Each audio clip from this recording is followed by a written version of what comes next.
My name's Alyssa McGuffey. I'm 42 years old.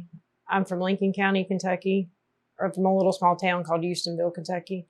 I was in addiction for 28 years. I suffered with addictions to alcohol, to pain pills, to cocaine, to meth, any type of substance that made me feel different. I would think that my lowest point in my addiction was probably losing my children, but yet I don't guess that was.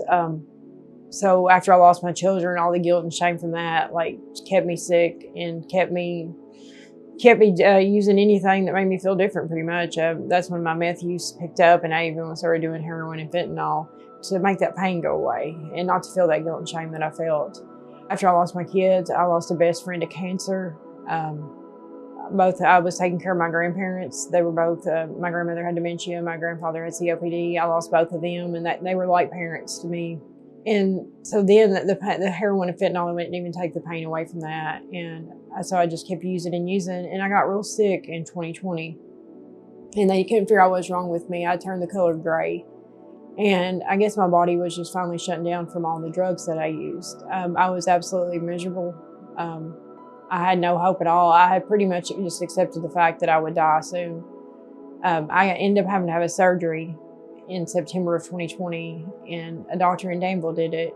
When I go in for the surgery, I was so broken and so hopeless, and I knew she'd seen that. The day that I'm released from the surgery, she has some books in her hand, and she's like, "You always know when the Holy Spirit wants you to do something because you don't want to do it." And she said, "Jesus wanted me to tell you he loves you and to give you these books." And so that day, that gave me a little bit of hope. Like maybe there is a chance for me to do something out of this miserable life that I'm living. And a month after that, I went into treatment, and I come to Alyssa Walker Center, and I found God again. And this program taught me how to get rid of all the guilt and shame that I had carried for all these years. And it changed my life. So most of the staff here that worked here, I was in addiction with just, a few years before. I was able to see how their life had turned around, and I know they were just in as bad shape as I was all those years, and that gave me hope.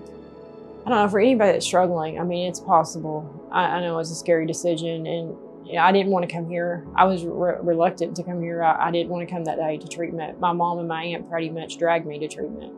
But after I got here and seen these other people that worked here that I knew, and seeing how their life had changed, it is possible. I went through Real Hope Behavioral Health in Danville through the IOP program there, and I was able to learn how to be sober at home. I had to be somewhere on time, sober, and I had structure in my life and accountability, and I needed that. I'm at peace now. I don't have to do any type of substance to feel different because I'm okay with me today. And not only that, I've rebuilt relationships with my family. I get to see all my kids today. I'm employable today. I have a job that I love. I mean, all I do today is keep God first and keep doing the next right thing.